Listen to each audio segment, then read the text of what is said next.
गुरुवे गौरचंद्राय राधिकाय तदालय कृष्णाय कृष्णभक्ताय तद्भक्ताय नमो नमः।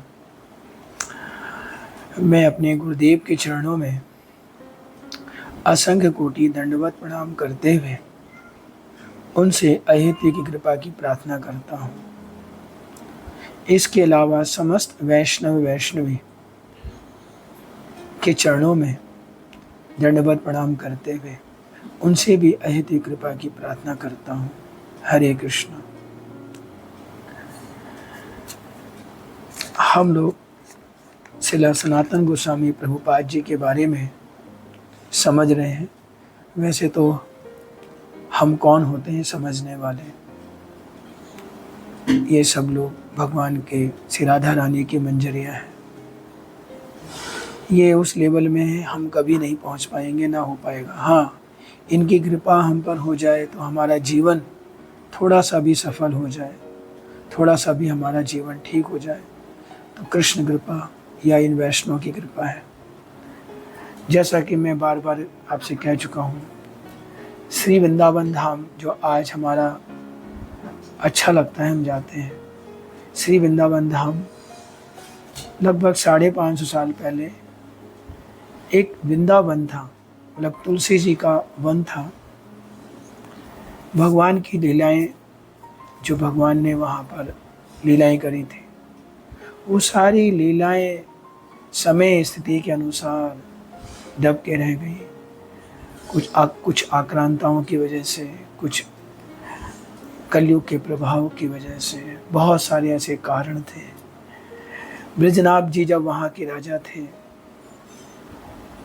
तो उन्होंने भगवान श्री कृष्ण के जो पोते हैं, उन्होंने जो विग्रह बनाए थे भगवान श्री कृष्ण के, जो साक्षात कृष्ण के ही रूप थे, वो विग्रह भी सब जमीन में दोष हो गए थे। मतलब जमीन के अंदर पुजारियों ने भविष्य के लिए सुरक्षित रख दिया था। उस समय स्थिति ऐसी नहीं थी कि उनका प्रकाश किया जाए, बड़ा समय खराब था।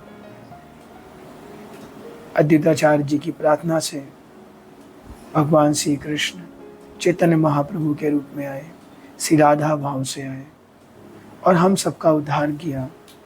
श्री चैतन्य महाप्रभु जो भगवान श्री कृष्ण के ही रूप हैं, श्री राधा भाव से जो आए थे, उन्होंने वृंदावन में 6 गोस्वामियों को भेजा।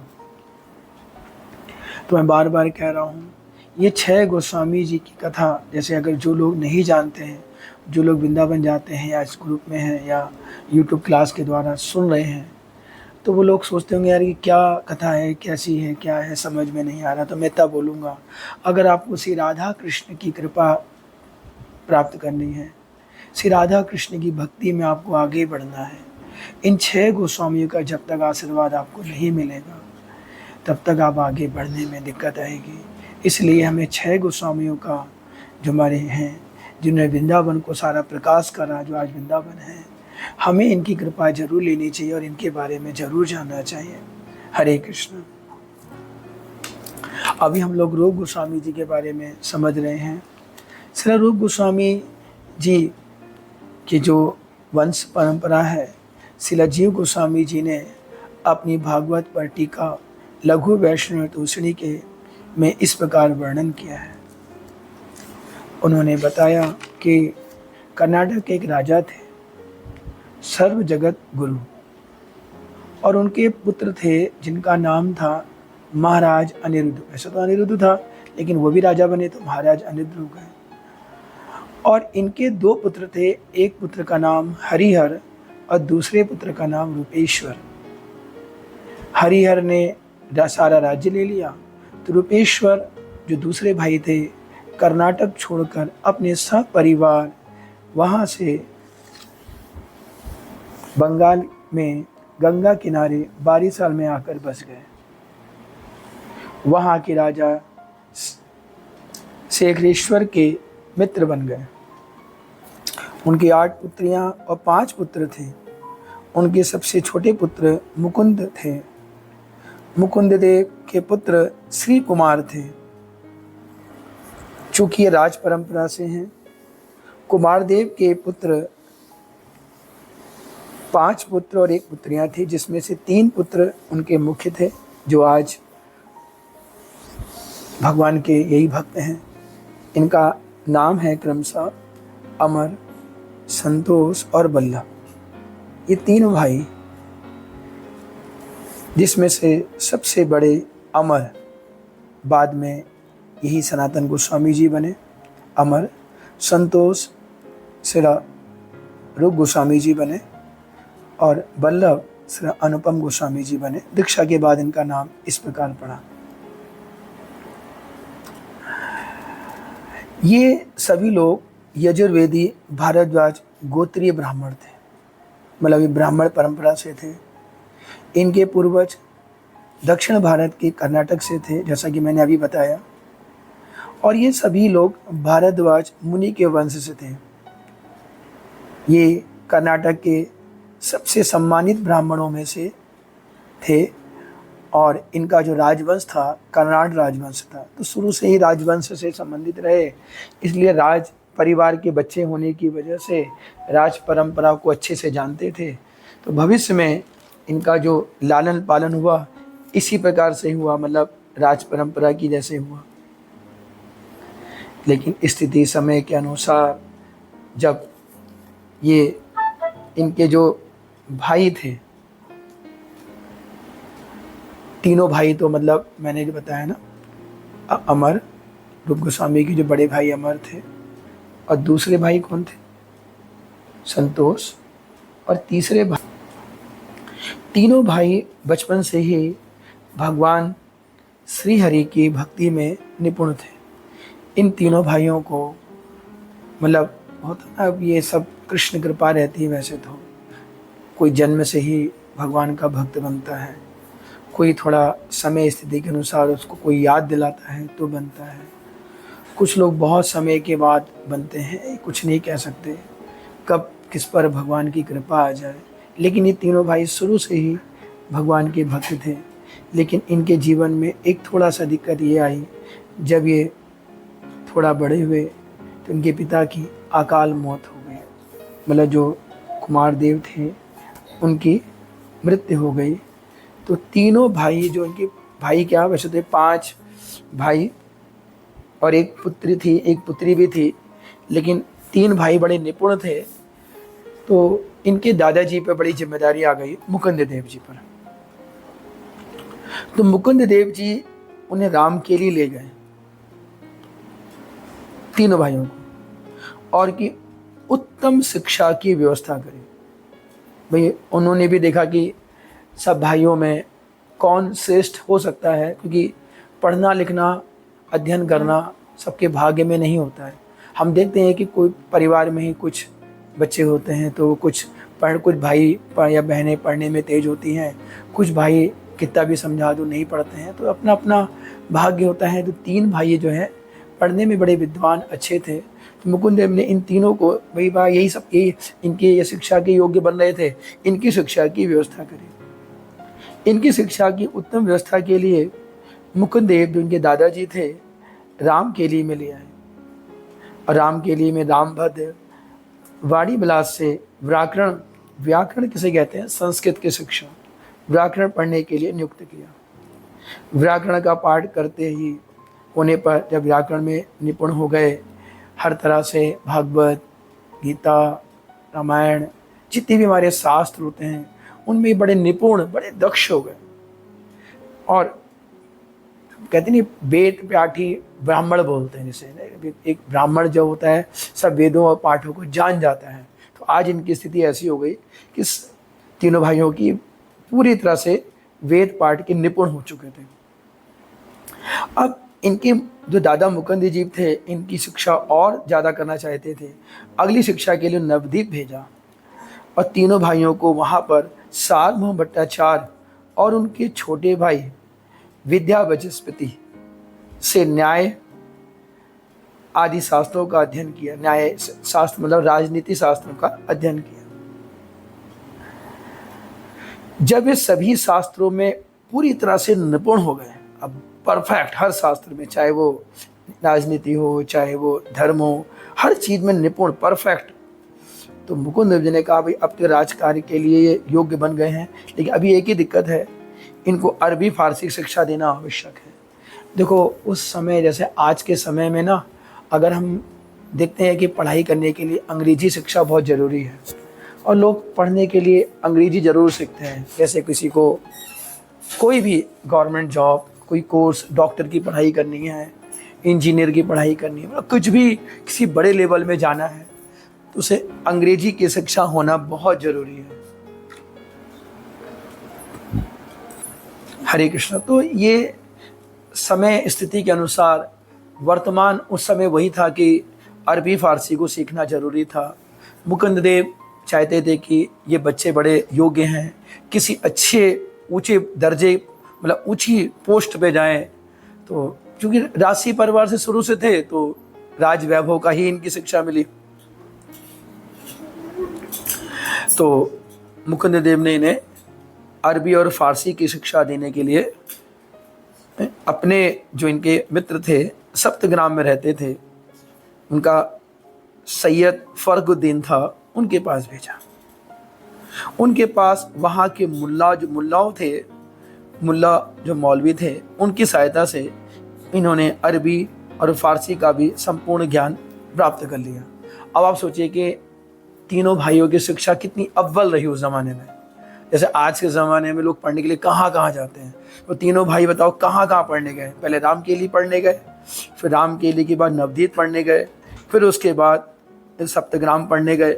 इस तरह इनकी शिक्षा ऐसे निपुण हो गए, हर तरह से परफेक्ट। वैसे भी ये मैं आपसे बार बार कह रहा हूँ, ये कराड़ जो वंश था इनका, कराड़ राजवंश के थे, शुरू से ही इनका राज परिवार का वर्क रहा। तो राजा के भाई, राजाओं के जो पुत्र होते हैं उनमें भी राजसी ठाट बाट तो होता ही है। तो सारे शास्त्रों में निपुण और आज के समय में हर तरह से योग्य। लेकिन इन सब योग्यताओं के बावजूद भी ध्रुव गोस्वामी जो अमर और संतोष थे, इनके मन में वही वैराग, भगवान की भक्ति। भाई ये अपने होता ना कि बच्चा, एक परिवार का दबाव होता है कि भाई आप पढ़ाई कर लो, ये इतनी पढ़ाई कर लो, ये तुमको ऐसा करना है वैसा करना है। तो ठीक है, बच्चा उसके हिसाब से डॉक्टर, इंजीनियर बहुत पढ़ाई कर भी लेता है, लेकिन उसका जो मन होता है वो कृष्ण की तरफ होता है। लेकिन मैं बार बार कह रहा हूँ, ये सब हर एक के भाग्य में नहीं है कि उसको जन्म से ही भक्ति मिल जाती है। ये सब रूप सनातन, ये सब आज के नहीं, ये भगवान की राधा रानी की मंजरियाँ हैं, राधा रानी की सेविका हैं। सोचिए कितनी बड़ी चीज़ है ये। इनका तो भाव होना ही था, ये तो संभव था ही कि ये होंगे ही। इनका इन सब के बावजूद भी इनका जो मन था वो भगवत प्राप्ति, कृष्ण प्राप्ति की तरफ ही मन था। आगे का जो कार्य हुआ, इसमें जब इनकी शिक्षा पूरी हो गई तो तीनों भाइयों का हर तरह से राज कार्य के लिए बड़े उपयुक्त हो गए। मतलब जो भी कार्य करते थे राजा, जो जिससे मैंने कहा ना, जैसे किसी को डीएम बनना है तो डीएम बनने के लिए जो भी योग्यता होनी, सारी योग्यता परफेक्ट हो गए थे। उसी तरह उस समय तो जो भी योग्यता थी राजसी, वो सारी योग्य बन चुके थे।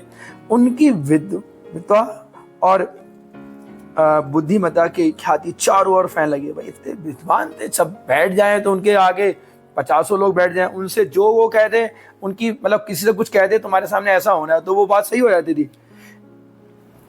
उनके दादाजी और उनकी योग्यता के कारण हुसैन शाह की दृष्टि, मतलब अब देखिए इसमें दो लोगों का रहा। उनके ये जो उनके पितामह जो उनके मुकुंद देव थे, उनकी वजह से सब कुछ हुआ, और कुछ उनकी भी योग्यता थी। इन दोनों की वजह से जो वहाँ के राजा थे, मुगल राजा थे, उन पर इनकी दृष्टि पड़ गई। मतलब वहाँ के राजा कौन थे?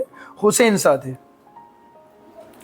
हुसैन शाह की दृष्टि पड़ने पर उन्होंने पहले अमरदेव को और फिर संतोष देव को किसी ऊंचे पद पर नियुक्त किया, मतलब ऊंचे पद पर लगाया। लेकिन दोनों इतने विलक्षण थे, धीरे धीरे करते ही राजा का तो दिल ऐसा जीत लिया कि वो क्या बताया जाए। वो ऐसी पद पे चले गए, सोच भी सकते थे। और राजा के विश्वास पात्र बनने पर राजा ने अमर को प्रधानमंत्री और संतोष को फाइनेंस मिनिस्टर, वित्त मंत्री का पद ग्रहण किया। और उनकी कार्यदक्षता से प्रसन्न होकर राजा हुसैन शाह ने अमरदेव को साकर मलिक, बहुत बड़ी उपाधि होती है साकर मलिक, और संतोष को कबीर दबीर खास, सॉरी क्षमा करें, दबीर खास, मगर दोनों को ये समझ लीजिए ये उपाधियां हैं। उपाधि किसे कहते हैं? जैसे एक बहुत बड़ी, जैसे हम किसी को पद, हमारे यहाँ प्रधानमंत्री जी के द्वारा जब देखते हैं बड़ा सम्मान किया जाता है तो उन्हें पद्म भूषण दिया जाता है, ऐसे सम्मान होता है। लेकिन यहाँ पर सम्मान किसका है? नौकरी का है, एक ऊंचे पद का सम्मान था। तो इनको हुसैन शाह ने क्या करा, जो अमर थे साकर मलिक की उपाधि दी और संतोष को दबीर खास की उपाधि दी। राज कार्य करते समय संतोष अमर बिल्कुल मुस्लिम पोशाक को पहनते, मुस्लिम के तौर तरीके से रहते, हाँ, और अदब कायदे का पालन करते, फारसी भाषा बोलते। उन्हें देखकर किसी को भी ये नहीं लगता था कि वे धर्मनिष्ठ हिंदू हैं, मतलब बिल्कुल भगवान के भक्त हैं, लगता ही नहीं था। जब वे रामकेली में अपने घर आते, क्योंकि उनका घर रामकेली में था, तब वे अमरदेव की तरह ही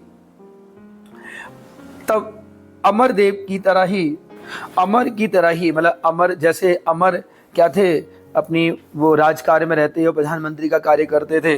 अमर भी पूरी तरह जब घर आते तो उनकी सारा कार्य क्या होता, भागवत पढ़ना, कीर्तन करना, भगवान की लीलाओं का ध्यान देना, उसी में खो जाना, रोना, हे प्रभु कब मिलेंगे। उसी तरह अमरदेव की तरह रूप गोस्वामी भी मतलब ये जो संतोष थे ये भी उन्हीं की तरह आते घर पे और सब वैसे ही पालन करते, वैष्णव तरीके से रहते, सदाचार पालन करते, साधु संग करते, शास्त्र चर्चा करते, श्री विग्रह की सेवा करते, राधा कृष्ण की सेवा करते, उनका भोग लगाते, वृंदावन लीलाओं का ध्यान करते, और वृंदावन से जो लीलाएं होती उसी तरह सोचते कि हमारा जो घर आसपास हो। अब चूंकि देश के प्रधानमंत्री थे और वो क्या नाम है, फाइनेंस मिनिस्टर थे, इतनी बड़ी पोस्ट थी, तो उन्होंने अपने घर को ही पूरा वृंदावन जैसा बना दिया।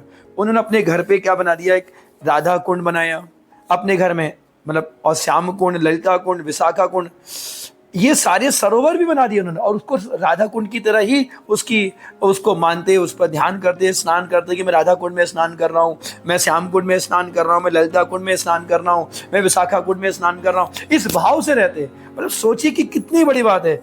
और आज भी अगर आपका कभी राम के लिए जाना हो वेस्ट बंगाल में, जिसका नाम कृष्ण के लिए भी है, ये सारी जो लीलाएं हैं रूप गोस्वामी, सनातन गोस्वामी की, जहां राम के लिए में रहते थे, आज भी वो सारे सरोवर हैं। धीरे धीरे अब भाई एक चीज होता ना कि भाई चलो मन लग गया, दादाजी की भी इच्छा थी और उनको लगता था कि हुसैन शाह की बात को मना भी नहीं कर सकते थे, इतनी ऊंची पद पे चले गए थे, और समाज का, अपने धर्म का भी ध्यान रखना था कि अगर मैं बन जाऊंगा तो अपने धर्म का भी सोचूंगा। क्योंकि देखो, अगर कोई होता ना कि भाई एक मुस्लिम शासक हो, वहाँ पर कोई व्यक्ति अपने धर्म को बचाना चाहता है, धर्म का प्रचार करना चाहता है, तो सोचता है कि मैं अगर वहाँ चले जाऊँगा, जिस पोस्ट पे रहूँगा, तो मैं धर्म का प्रचार कर सकूँगा। तो ये सब कारणों की वजह से उन्होंने ये जो पद था स्वीकार भी करा था, लेकिन अब उनका इस पद पे मन नहीं लगता था।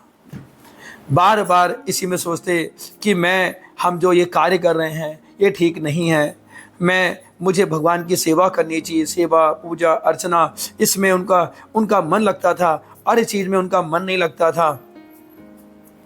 और धीरे धीरे करते करते उनका जो मन था बड़ा बेचैन हो जाता था, और राजा की सोचते कि मैं हुसैन शाह राजा के यहाँ जो मैं काम कर रहा हूँ, कब मैं अपने आप को दास मानते थे कि मैं दास की तरह काम कर रहा हूँ। भैया देखो, काम तो काम ही हुआ, और किसी तरह का जो काम होता है वो भाई किसी की नौकरी तो नौकरी ही होती है। अब नौकरी कैसी भी हो, चाहे बड़ी हो छोटी हो, वो दास ही रहता है। भाई बात तो सही है। हमने देखा ना कि अगर कोई बड़ी पोस्ट पे भी है और कोई डीएम है तो उससे ऊपर वाला भी होता है, उसको भी भाई कार्य वही करना पड़ता है जो काम उसको दिया जाता है। अगर नहीं होने पे तो उसकी भी क्लास लगती है। तो भैया एक समय है, दास तो दास ही हुआ। तो लगता था कि मैं कैसे दासत्व से मुक्ति मिलेगी, और समय आता गया। इसकी छुटकारा पाने के लिए भगवान से बड़ी प्रार्थना करते हैं कि हे प्रभु, कैसे इस भवबंधन से छुटकारा मिलेगा। भागवत गीता में इसका एक क्लास आती है, वर्णन आता है। भागवत गीता में 7वें अध्याय के 14 श्लोक है हमारा, आप उसे पढ़ें। और उस श्लोक में उन्होंने देखा था कि भगवान के को पाने के लिए, मतलब इस तरह सब कुछ करने के लिए, मतलब क्योंकि उनका मन अब वहीं लगने लग गया, अब उनका राजकार्य मन नहीं लगता था, तो वो सोचते थे कि भागवत गीता का जो 7वां चैप्टर है उसमें 14 श्लोक को वो पढ़ रहे थे और कह रहे थे कि भगवान के शरणागत होंगे तभी हमें इससे मुक्ति मिलेगी। और शरणागत होने के लिए इसका एक, मैं आपको इसका एक श्लोक है भागवत गीता का, वो समझाने का प्रयास करता हूँ। देवी ही सा गुणमयी मम माया दुरात्या माम एव वे प्रपदन्ते मायाम एताम तरन्ति ते। मतलब भगवान कहते हैं कि प्रकृति के तीनों गुणों वाली मेरी देवी शक्ति को पार कर पाना कठिन है। आप सुन लीजिए, ये भगवान के शब्द हैं। भगवान स्वयं कह रहे हैं 7वें अध्याय में, अर्जुन से कह रहे हैं कि प्रकृति के तीनों गुण वाली मेरी देवी शक्ति को पार कर पाना कठिन है। देवी शक्तियां क्या होती हैं भाई? देवी शक्तियां क्या है? संसार में आप जो कुछ कर रहे हैं, जैसे आप व्यापार कर रहे हैं, बिजनेस कर रहे हैं, घर परिवार में जो कुछ है, इससे निकल पाना पॉसिबल नहीं है। सोचो कि मैं निकल के छोड़ के आज ही चल जाऊं, नहीं हो पाएगा। और ना ही आपका निकलने का मन करेगा, और बल्कि उसमें और जाने का मन करेगा, ये सच है।